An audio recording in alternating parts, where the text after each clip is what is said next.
আমরা এই দলকে নিয়ে স্বপ্ন দেখতে চাই। আমরা মনে করি এই দলের নেতৃবৃন্দের মধ্যে প্রচুর সম্ভাবনা আছে।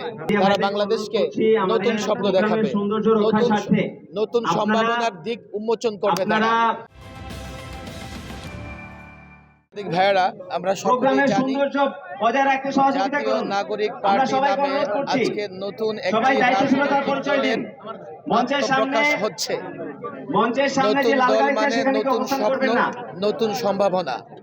আমরা এই দলকে নিয়ে স্বপ্ন দেখতে চাই। আমরা মনে করি এই দলের নেতৃবৃন্দের মধ্যে প্রচুর সম্ভাবনা আছে, যেহেতু তারা জুলাই এবং আগস্ট একটা অভ্যুত্থান, একটা বিপ্লবের মাধ্যমে দেশকে নতুন করে স্বাধীন করেছে এবং তারা এখন একটি নতুন রাজনৈতিক দল ঘোষণা করছে।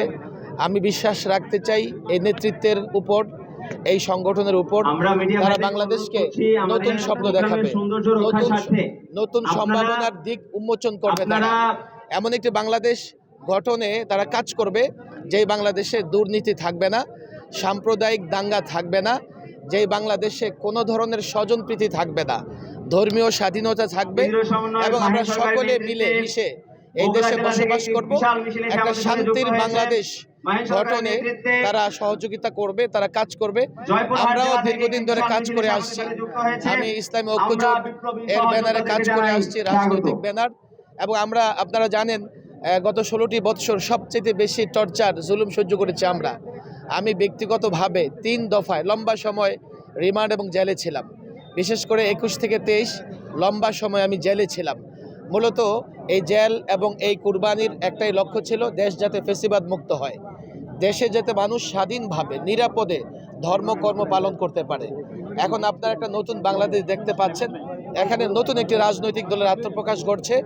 আমি গতকালই তাদেরকে অভিনন্দন জানিয়েছি, সালাম জানিয়েছি। আমরা এবং তারা সকলে মিলে, বিশেষ করে ফেসিবাদ বিরোধী শক্তি এবং ওই শক্তি যারা বাংলাদেশে শান্তি চায়, যারা বাংলাদেশে স্বাধীনভাবে ধর্মকর্ম পালন করতে চায়, আমরা তাদেরকে নিয়ে, দেশপ্রেমিক জনতাকে নিয়ে, দেশপ্রেমিক নিয়ে ইনশাআল্লাহ সুন্দর একটা বাংলাদেশ উপহার দেওয়ার চেষ্টা করব।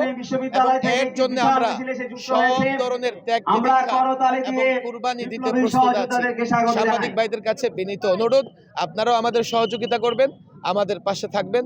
আল্লাহ আমাদের সকলকে দেশ এবং জাতির কল্যাণে কাজ করার তৌফিক দান করুন।